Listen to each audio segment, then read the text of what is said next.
how ACO and PPC can really shape go-to-market strategy. Right now, I think AI agentic, of course, this is a game changer. If I need to have a good tool, I will always find the best. AI is not killing SEO, but AI is changing SEO. How potentially you can be listed over there. I think that right now it's black box. We only can imagine.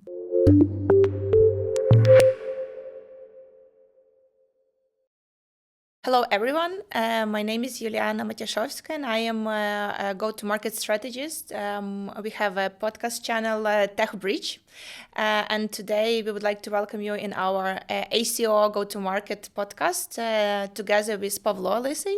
Pavlo, please introduce yourself. Hello, guys. Hello, everybody. My name is Pavlo Lysyy. I'm a co-founder and CTO of Panem digital agency. What exactly we are doing, this is already maybe 10 years. We are making SEO, we are making pay-per-click advertising, and we are making social media advertising.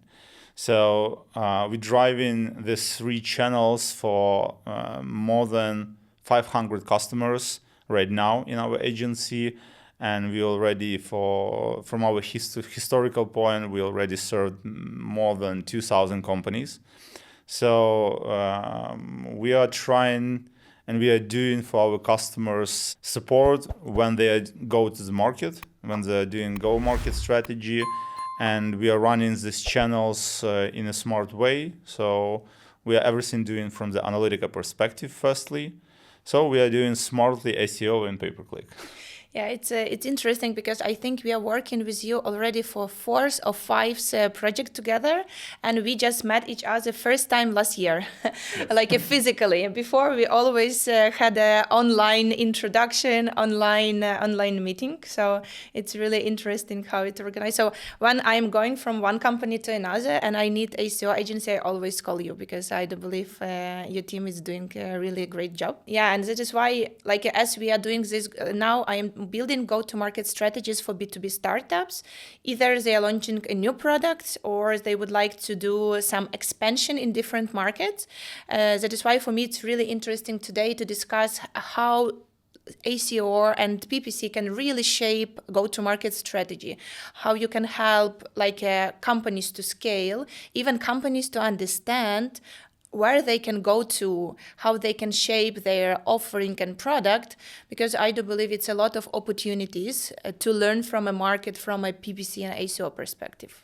Yeah, it's a good question. First of all, probably we had a huge experience working with the startups because this is one of our focus audience. And what we mentioned for the years of work, that lots of startups in the beginning, when they have the good idea and they implement this idea, firstly, they do not research the demand. And it's the biggest issue. And lots of startups start to do this activity when already MVP is already ready. And they already spend some money, some effort, some time on this. And usually what we are starting from, and first what we could help the startups in the beginning, this is demand research and demand discovery. Because how you can discover, do the people need your product or not?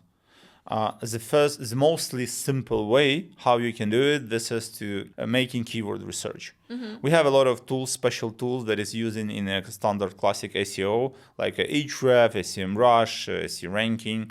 So these tools allow us to make the keywords research in a way that we can collect all possible keywords, mm-hmm. how people could search this tool, and we can measure the search volume of these keywords.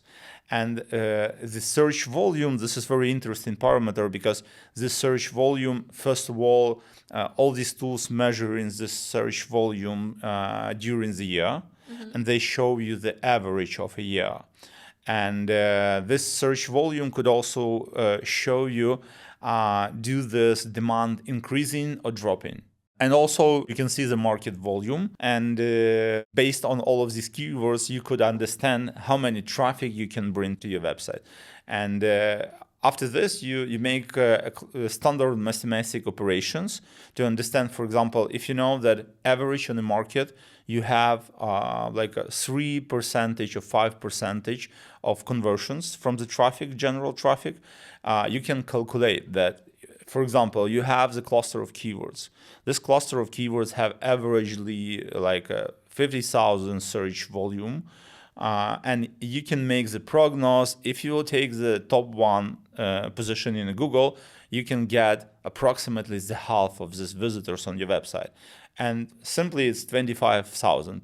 And from this 25,000, you can make a calculation of how many conversions you can get it. So using a simple mathematic and usually using the search volume, you can even make like some calculations of your profitability, how many people can join your product, and how many people can try your product. So this is from where these startups have to start. It's really interesting because I'm mainly working with the tech startups, and my background also is a tech industry. And we always start to think about the technical capabilities, how we can solve some problem from a technical perspective.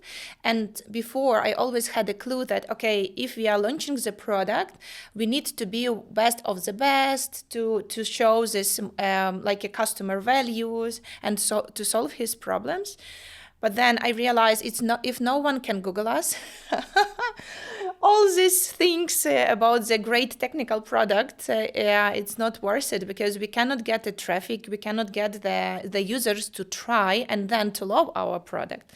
That is why when I start to work with you guys, I understood a little bit that, okay, that's great, we are shaping the product, we understand the value, but actually, the question is how to get this traffic, how to generate the demand, and how to outreach people from a PPC or directly, really different strategies, how to showcase our product for the potential users.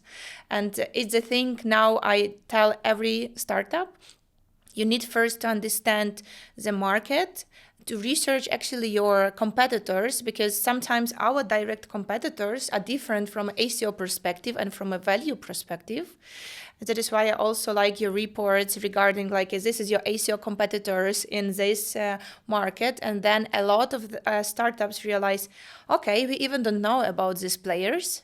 And they understand that, okay, we need to extend our competitors' review and observations, because, we choose the different competitors they actually are on the market. Yeah, it's by the way, this is quite standard situation. When the customers fill in the briefs and they have the field show your competitors and write the competitors, and usually they're writing not this competitor that is playing in a search. Because when we make the basic keyword research and when we try to find the main competitors in a Google search and we send this to the customers, they're saying, oh, this is not our competitors, but they are taking the first places. One more thing that I forget to explain, this is very interesting, that you mentioned that, for example, if the startup running on the market and the niche is already full, or when the niche already have some players, it's quite understandable how to move forward. But when you have the idea, we had a few times such kind of customers when they build a totally new idea and you don't have the way how you can measure the demand, because nobody know that this is possible. And in this way, how SEO could help them. And it's very interesting, because what we are doing usually, we try to, all the startups or all the ideas, all the tools have some kind of features.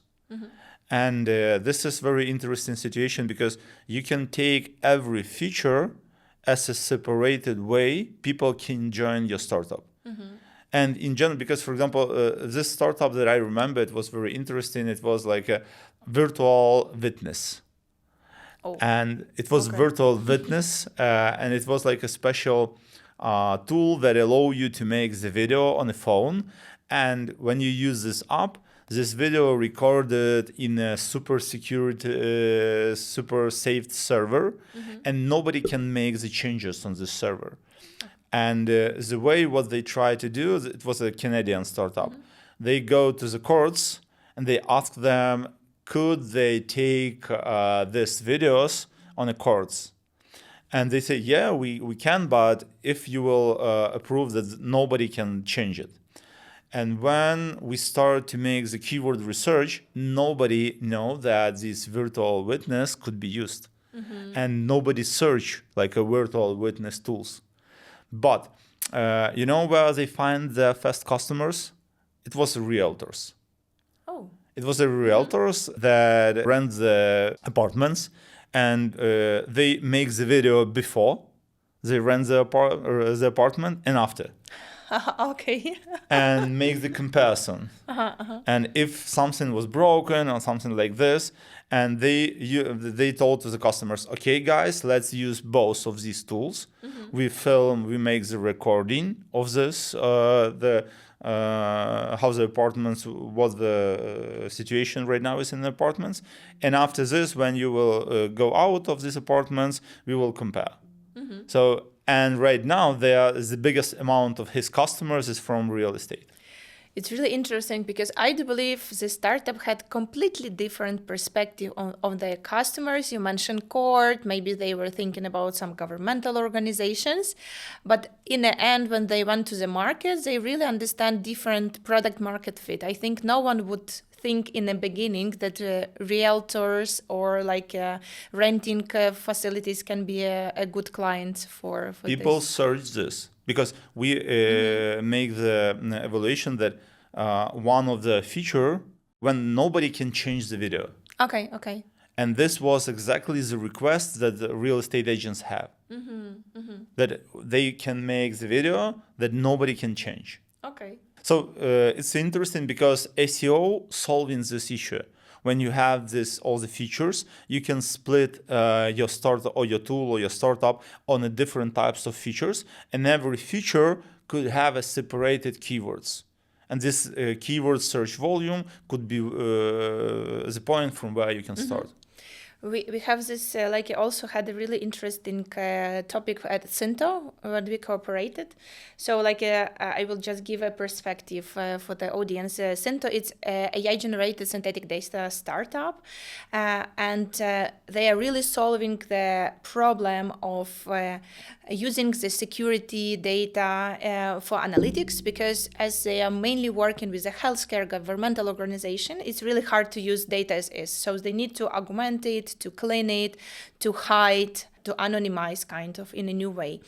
And we always were stressing on AI synthetic data, and we always speak with the customers who we assumed are really innovative, and they want to try this new approach of data manipulation to leave all properties and all interesting insights in the data, but this data is not it's anonymized in a way. And when we did SEO optimization with you guys, we understood that it's really small amount of people know about this approach, that you can do data anonymization or data identification with AI-generated synthetic data. And then we understand that, okay, we have really big market with masking data, identified data, anonymized data. And then we started to increase these articles to work with the keyword clusters. And then we get big amount of people who are going to our website, and we started to get a lot of ready to use and ready to buy customers, but they usually start with anonymization. And one more trick, what we did like a localization for 17 different languages. And then we realized, okay, we have a lot of potential clients from Germany, and they usually use anonymization. But for example, in the United States, they really like de-identification. So we really understand like how huge market is. Even we thought about it, and then we took into account and put this into our go-to-market strategy. And after 20 articles, we really had a high ranks in Europe and United States. I don't know how we went, appeared, to be honest, in anonymization in a first page. It's a question to you guys. Because I think in a couple of months, we already started to be ranked in the United States as a top 10 anonymization tool. It gives us a startup like a new level and new opportunities, because we started to get a lot of traffic, and people are really searching for the tools. And what was really I was amazed why.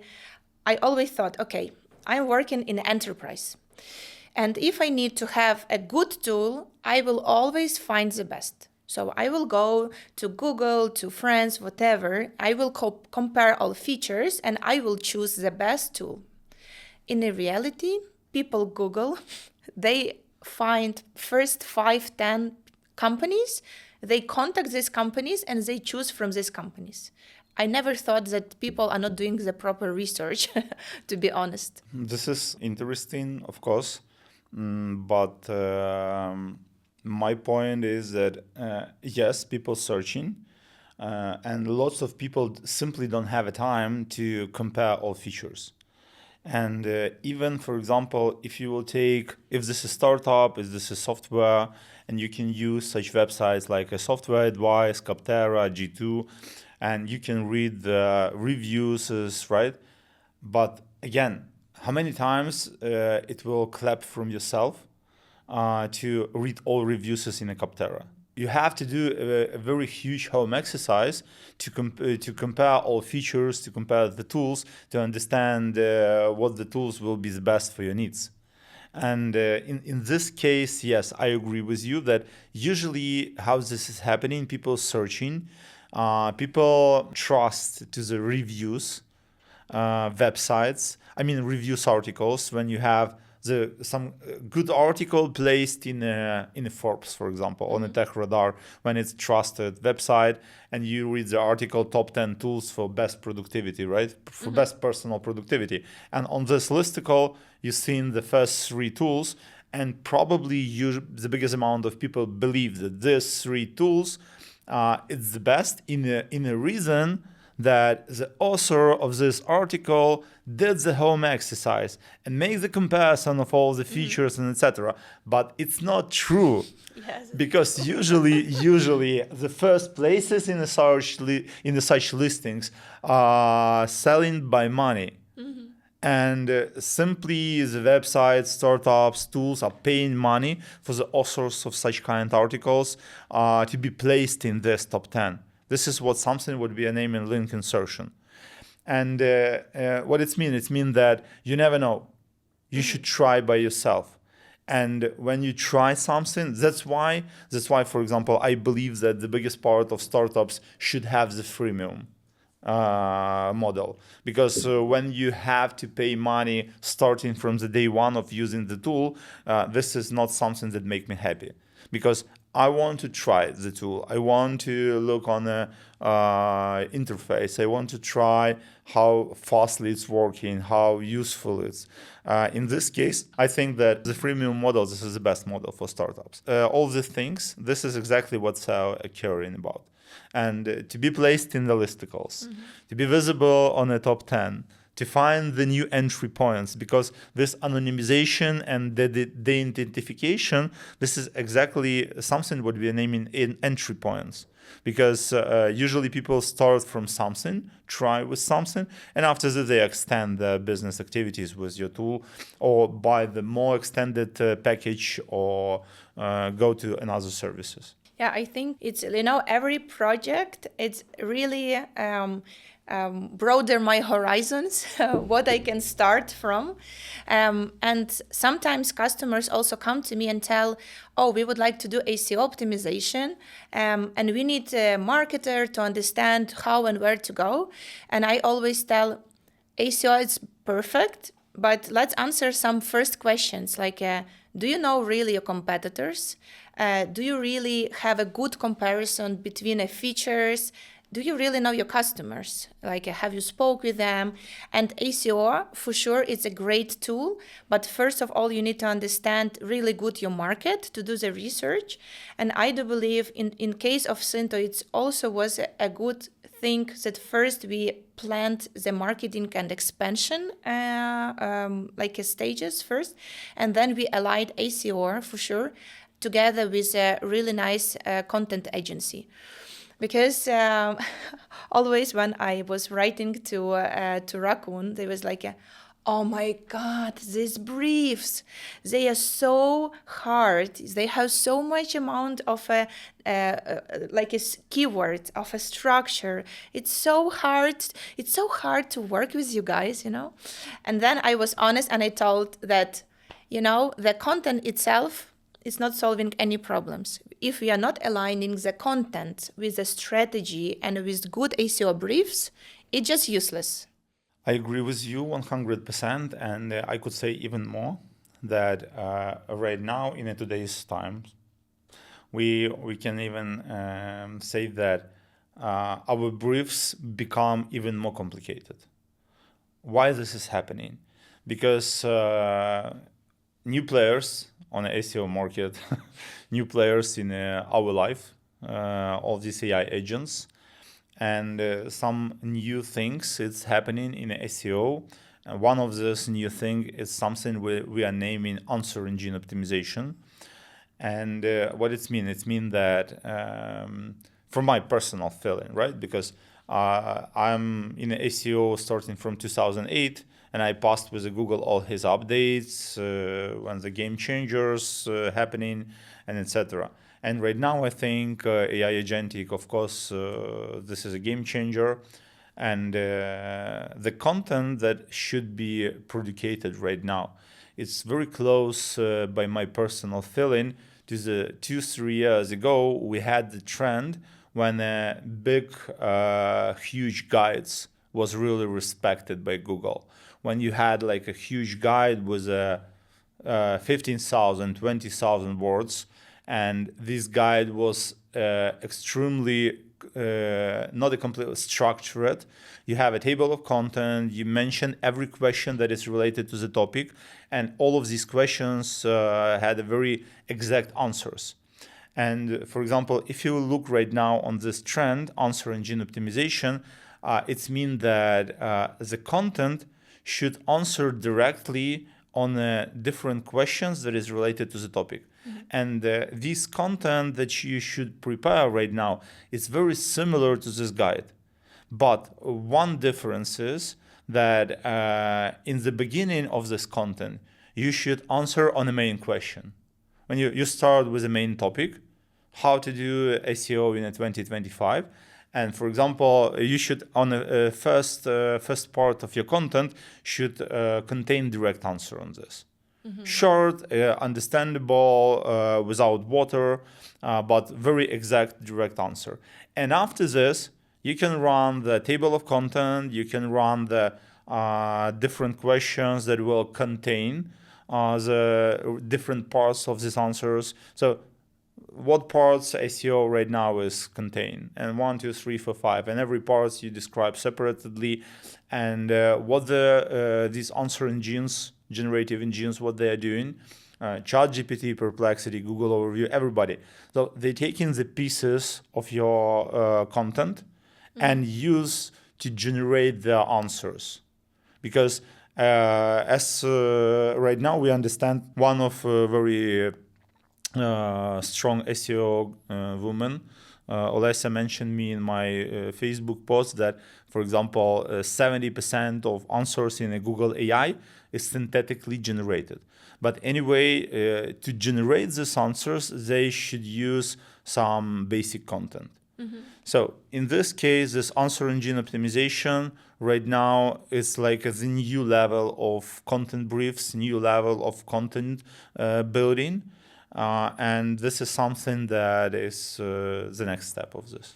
Yeah, I think I have really one provocative question that recently a lot of conversations about that AI, it's killing ACO because no one will Google.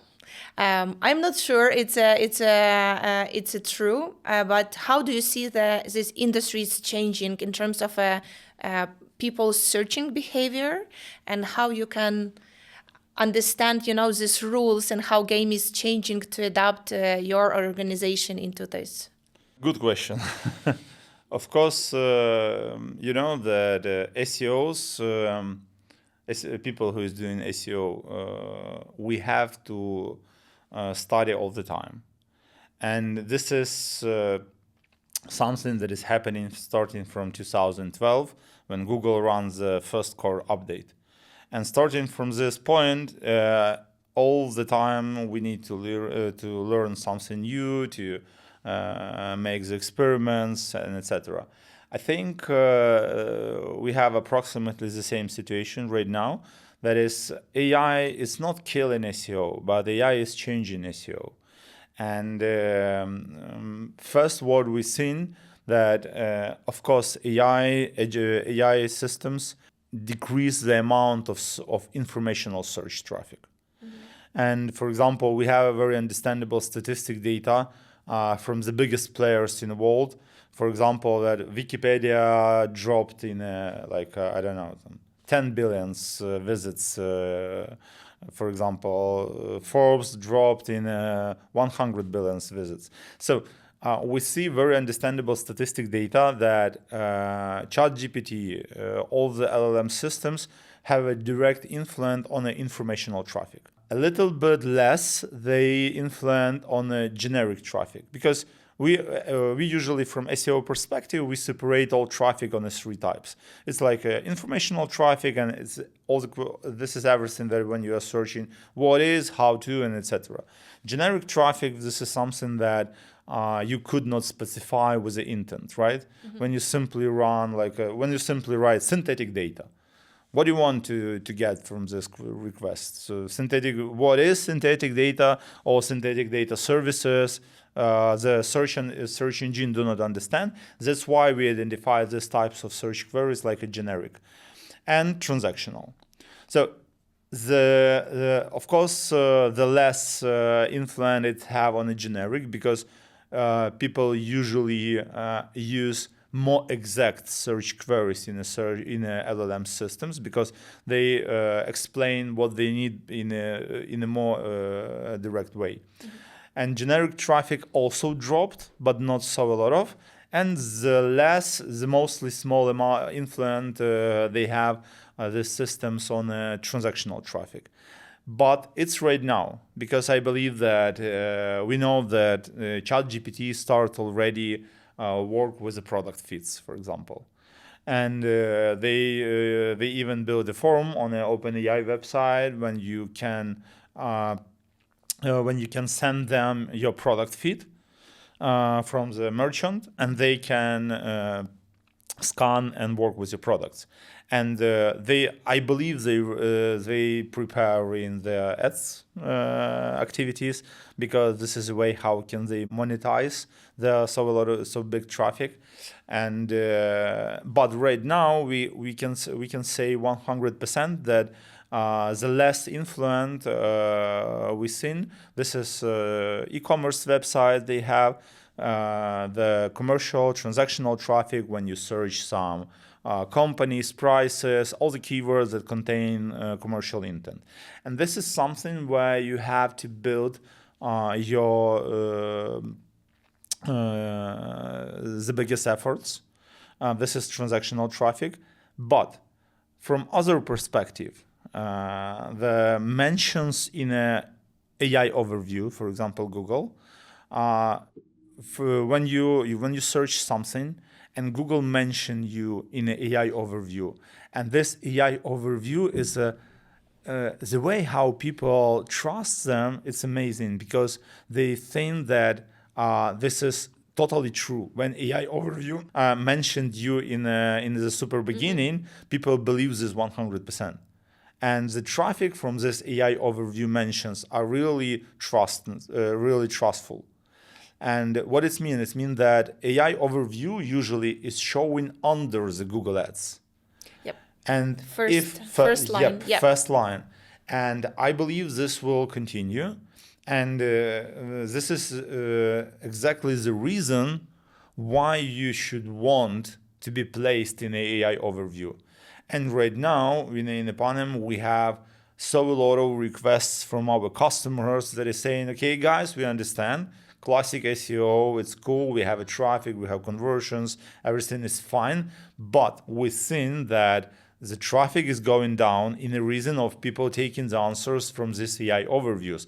And we want to be mentioned in these AI overviews for the first. Do you know how to be there? Do you know the logic or how potentially you can be listed over there? I think that it's right now it's black box. We only can imagine, but we have some correlations, and this is, by the way, one of the reason why the lots of times agency is more preferred with an internal team or freelancers, because in the agency we have lots of customers. It's what it means. It means that we have a lot of data. And for example, it's a huge sin not to use this data. And of course, understanding how different customers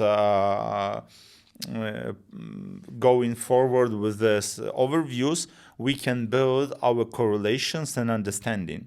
For example, we have our old customer, it's not customer already, it's partner, and it's systems that that help people migrate from one help desk system to another help desk system.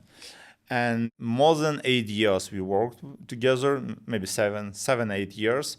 And I know, for example, that we built every article approximately in the internet that had any visibility or traffic about this topic, we placed here. Okay. We placed on this article. And right now, every query that you will ask Perplexity, ChatGPT, Claude, Llama, I don't know, Grok, about how to migrate from Freshdesk to Zendesk will contain the mention of our customer.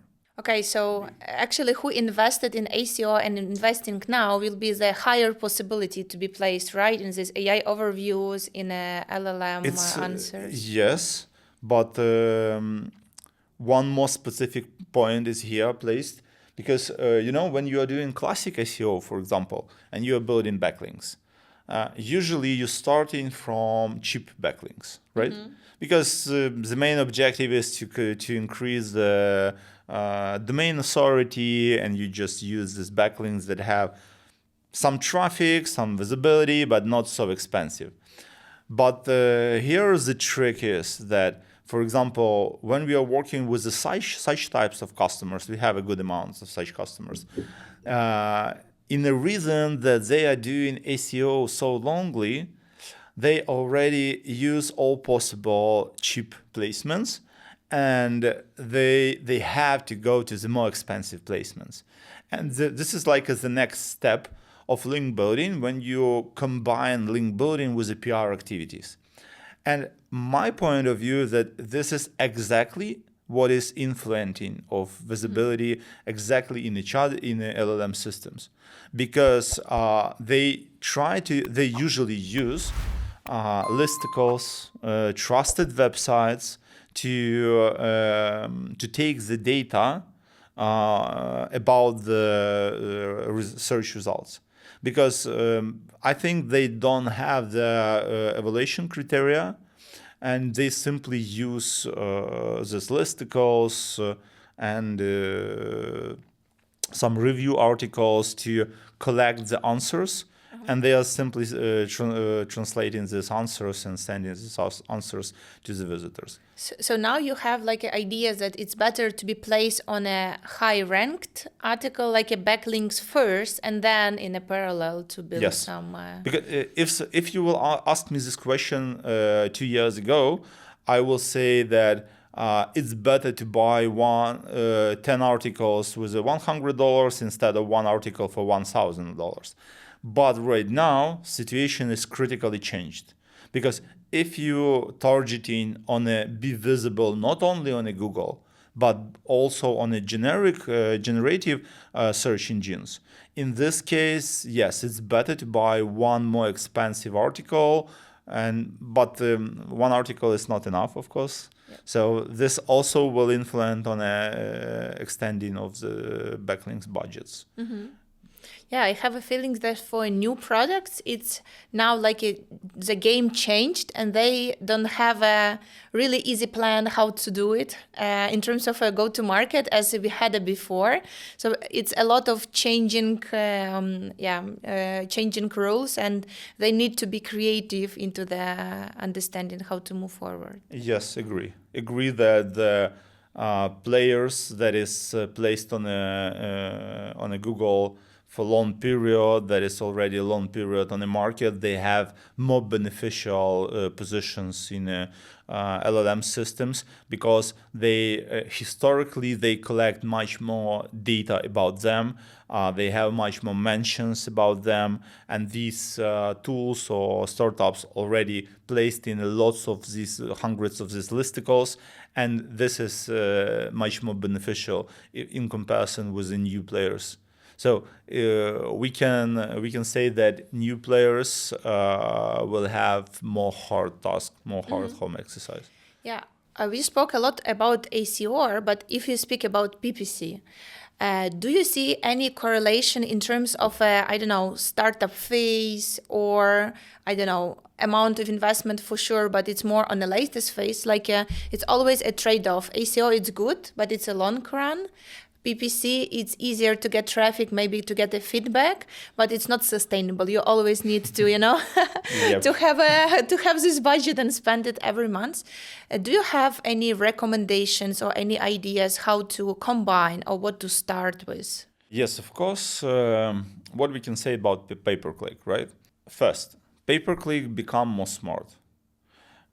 What it means? It means that Google, in a time when the AI systems make the huge evolution, all the systems like Google, Meta, they start to use this AI lots of in their advertising systems. And for example, if we're speaking about Google advertising, we can separate Google advertising right now on the two types. One type, this is classic search campaigns. This is very close to the SEO, because you make this keyword research, you bring the visitors on a direct keywords, and it's mostly, it's really expensive. Because all the clicks on the classic search campaigns on the good keywords are super expensive. The reason is that this is always auction. And if you have lots of players that want traffic on this keyword, it will be also really expensive. But this is mostly interesting traffic, because it's traffic with a direct intent when people search in best productivity software.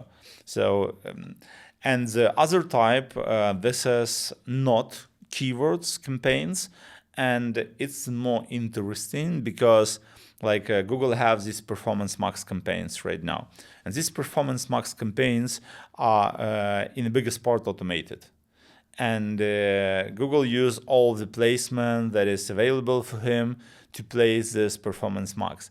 And using this AI system, AI agentics, they try to make these campaigns really smart.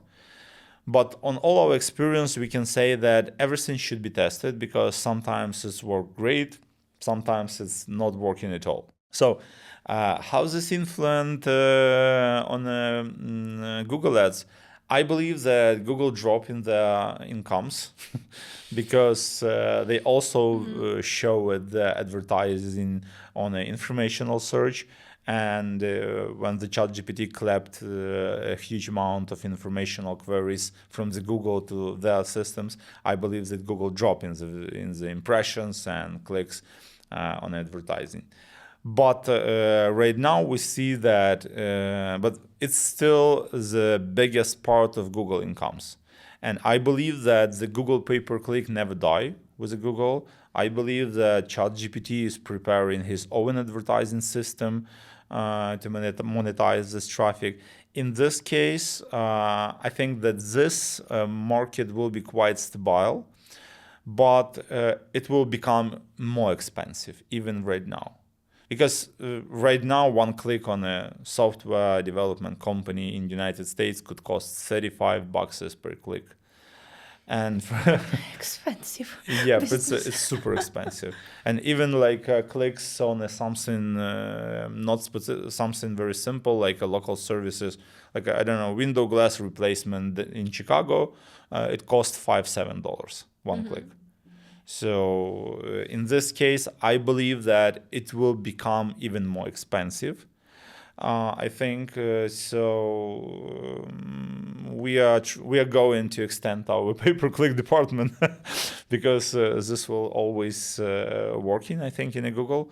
So the general idea is that Google, the advertising will continue.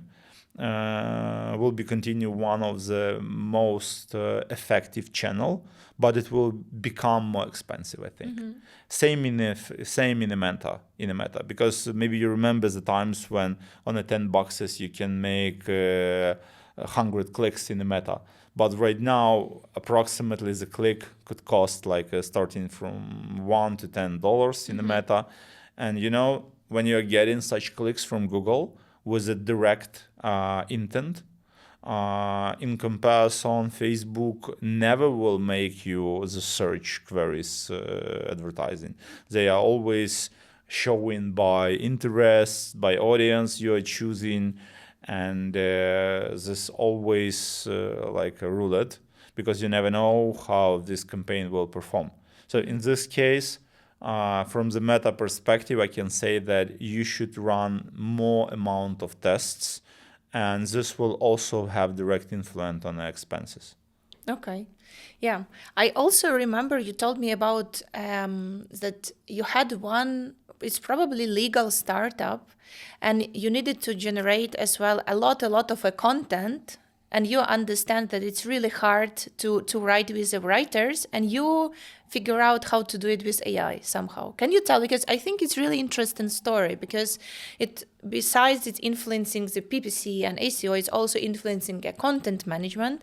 And if you need in one time to generate hundreds of articles, in one way, you don't want really to do it with only AI, because you don't know how it's ranking with Google. But another time, if you have a budget and would like to expand really fast, you need to have hundreds articles and really fast, and you need to find some kind of alternatives for that. I will propose to separate the content part on the two different types. One type, this is something that we are naming programmatic SEO. And let me explain a little bit what is programmatic SEO. Simply, for example, you have the company that is doing this window glass replacement in Chicago, for example, and you have how it's working. This local businesses, how is SEO working in the United States? That you should build a separated page for every suburb.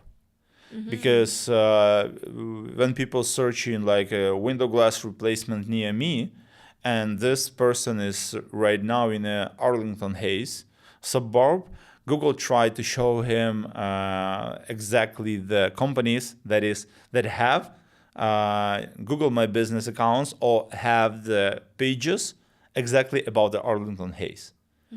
So in this case, usually you have to develop from 10 to 2,000 pages with approximately same content, because you could not write for 2,000 pages unique content for window glass replacement.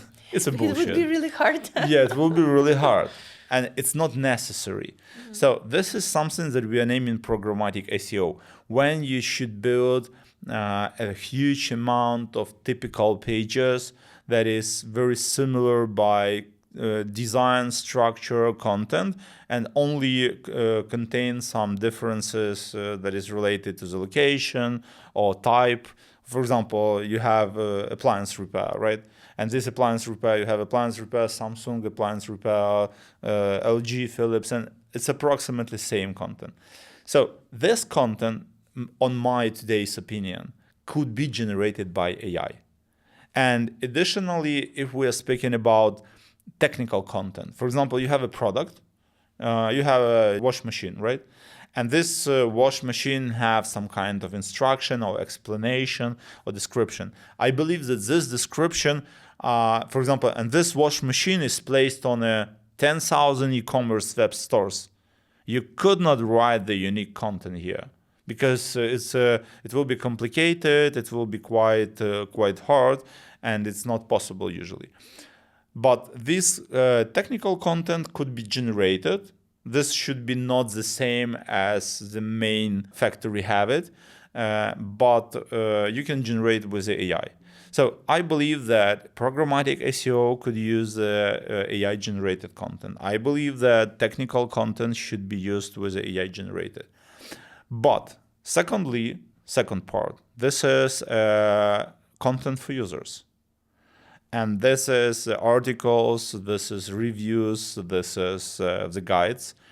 And when ChatGPT become public, because, for example, we are using ChatGPT, not ChatGPT, but OpenAI models systems yearly for content generation. But when ChatGPT go public, everybody start to use it. And the amount of generated content in the internet jumped 100 times or 1,000 times.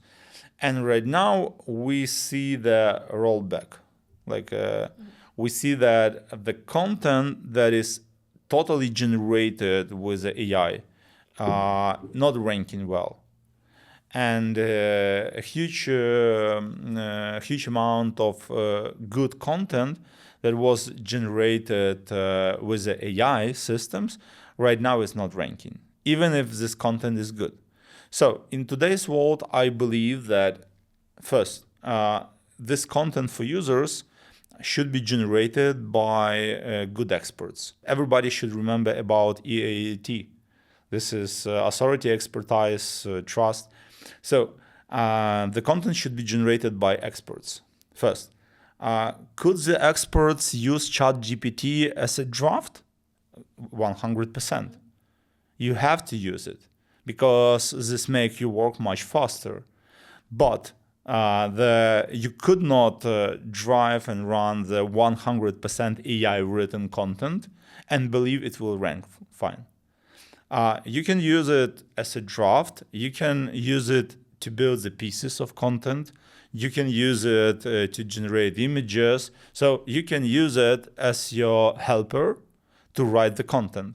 But the final version of content should be done by yourself, by this expert. And right now, such kind of content we've seen lots of times when the content 100% generated in comparison with the user experts built content, Google prefer expert built content. It's really interesting. Now I'm thinking about like a landing page about go-to-market strategies and what I am doing. And when I built it, I also shared with different friends, like, can you give me a feedback? And one of the main feedback was, oh, it looks like not ChatGPT, but it's really good because everyone started already to realize what kind of a content it's LLM generated. And it feels like that you need to have some personality behind it, because otherwise it started to be really plain and easy recognized for everyone. Yep, agree. Okay. Also, we forget to mention that there is, on our opinion, there is present some markets and types of businesses that will not be influenced by LLM systems. And first, what we think, this is local businesses. Because every time when you search, I don't know, some local services like appliance repair, right? First, what you need somebody who is close to you. And the mostly fast way how you can find it, this is Google with the Google Maps. And also we know that Google have such algorithms at Google Penguin, and they usually try to show you the company that is placed mostly close to you. And for example, in our statistic, for example, we have a huge customer that is running realtors platforms in United States, and 3 years ago, the standard request they take a traffic. It was like best realtors in Nevada, or realtors real estate agent in Arlington Heights. Right now, if we will compare with the types of queries, nobody search Arlington Heights, nobody search Nevada. The 90% of search query is near me. Okay. And when near me, on my area, near me, and of course Google show different pages. They identify from which location this person is searching. And for example, if the person is searching from Denver, they try to show him the pages that contain best real estate agents in Denver. So how's this influenced? And in this case, what is happening when the person is going to the ChatGPT and write real estate agents near me? ChatGPT, what he have to do? Identify his location. And I don't know, do the ChatGPT could do this? So this is one point. Secondly, people using Google reviews. We know that Google passed a huge evolution of his reviews. And this evolution contain different types of stories. Contain dark story when you have like a bot farms and you generating these reviews. But right now we know 100% that Google evaluating all reviews very, very closely. And it's very hard to generate fake reviews. And Google banning, penalizing for fake reviews very strongly. So, and I think this have a huge influence, because right now, if you're a wide business, you do not play this dirty game with the fake reviews, because the risk of penalties is very huge. So what it means for simple customer, for simple visitors, it means that when they read your reviews on a Google My Business, it's very close to the truth. And I think this market will be not influenced by ChatGPT, because people will choose the restaurants not according of ChatGPT recommendation, because what's the opinion of ChatGPT? Who evaluating these restaurants? But they will use the humanized reviews on Google My Business. This is the first. Secondly, I believe that this will also keep for product searchers. And you know that last years we see the increasing of market, something what we are naming Google Shopping, right?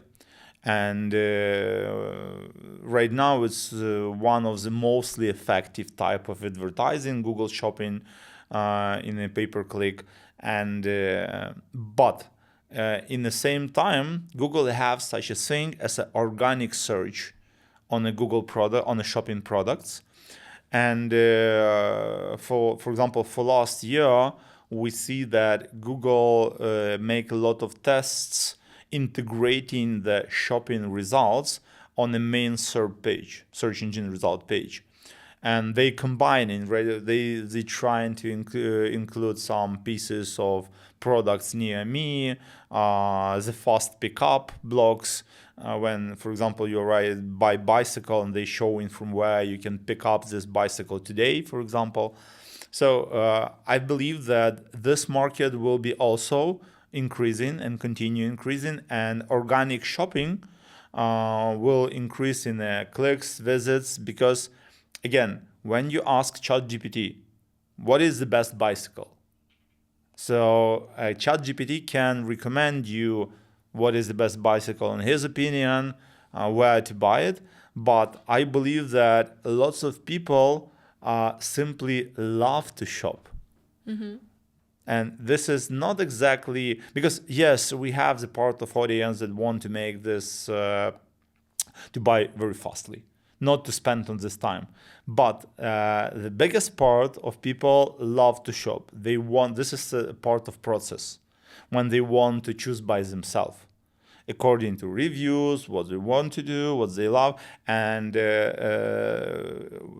I think this market will not be influenced by ChatGPT so strongly. I even see the correlation, like, yeah, you're speaking with more like a more physical businesses. I do agree, but I even see it in a software that now, for example, as I'm located close to Amsterdam. In Amsterdam, it's a lot of agencies, a lot of experts. But now, as I'm building community in Almere, I see that sometimes owners come to me and tell, I want to have someone near me. Especially after the COVID, I would like to sit together in the office physically and to build strategies, to have this face-to-face cooperation. And usually, like a software business, it's always online, and they are selling online, but they start the same to search like a go-to-market agency near me in Almere. What is really a fresh idea, I would say. Before, I've never was thinking about it. They really want to have someone close to them, that they have this feeling that they are moving fast and they are extending their business with some partner who is physically close to them, and they have this face-to-face cooperation. Agree. So I think this will not be influencing. But in the same time, I think that people still search in the ChatGPT go-to-market strategist in Almere. Yeah, I don't know. I will check. Who is the go-to-market strategist in Almere, or best go-to-market strategist in Almere? So the part of people who is using ChatGPT is a simple search increasing. So in this case, this is main objective, to be visible. One more restriction for you guys from us as experts. You should know that, for example, ChatGPT crawling the JavaScript front-end website a little bit hardly. And for example, technical aspects also influencing this and have the strong points. For example, if you have the browser-side rendering JavaScript front-end on Next, React, Angular, you should be ready that your website will be crawled more complicated with ChatGPT. In this case, you have to prepare such a special file, LLM.txt. And this LLM.txt is not something like a robots.txt. It's like a text file that is contained the short explanation about your pages.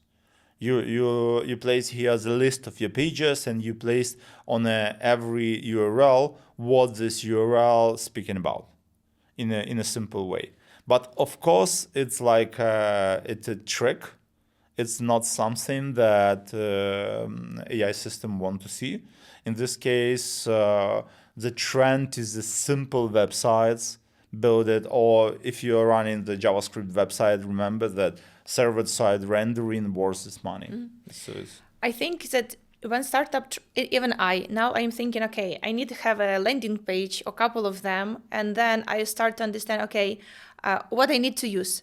So from a technical SEO perspective, what would be your recommendation for startups to be simpler and easier ranked after? What they need to choose? Maybe some constructors or... My recommendation will be quite classic.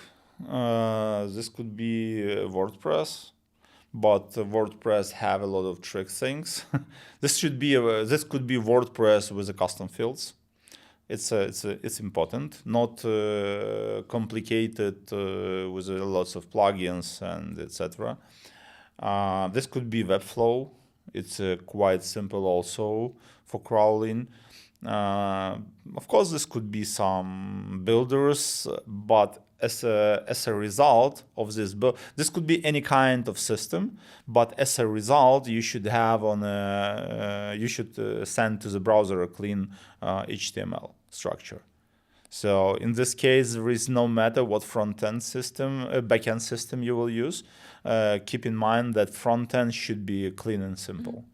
I do remember you did a technical evaluation of Synto, so we had 40 pages around, and then we got 55 technical recommendations, and we even never saw that 40% of for a request it's not succeeded. So we had some kind of a technical problem on a WordPress, and almost half of our traffic so users cannot even open the website, and it's not really easy to track himself, especially if we are more focused on a technical part, like to do the product. And when we think about the website, usually for tech teams, it's something we need to do later, or something we will know when we will do go-to-market fit.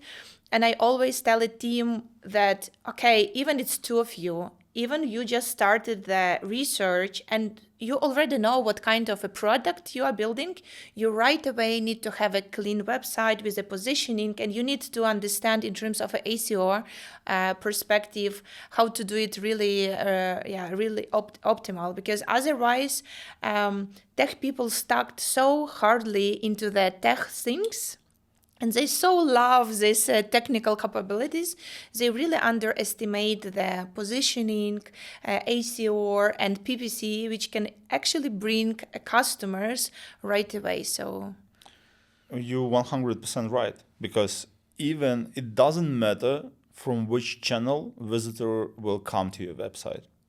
It doesn't matter. Should ChatGPT, Google direct traffic, your website should be fast, clean, easy to open, understandable, with a clean informational architecture, with understandable data, without technical issues. Because it doesn't matter from in which system user finded you, but the final stage where he drop in, this is a bad website. True. So, as a final thought, can you give some, I don't know, top 5 recommendations for this year for the companies if they have ACO or think about ACO, or what regarding the PPC, what do they really need to think about to be on track and not to lose the traffic because all of changes and AI of course. things?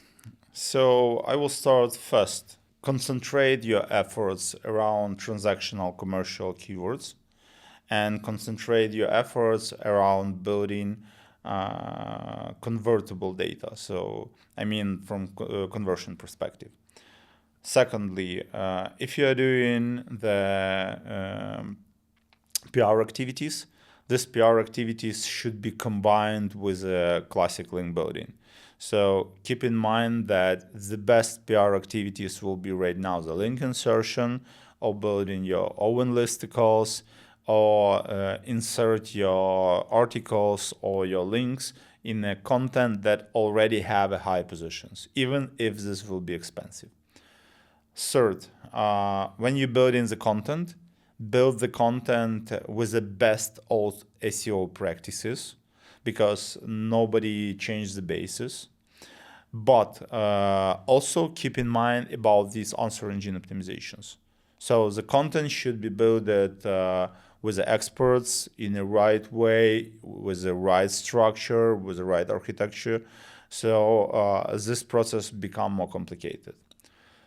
Fourth, same as usual for last 10 years, build a clean, fast, easy scan website, because this is a basic.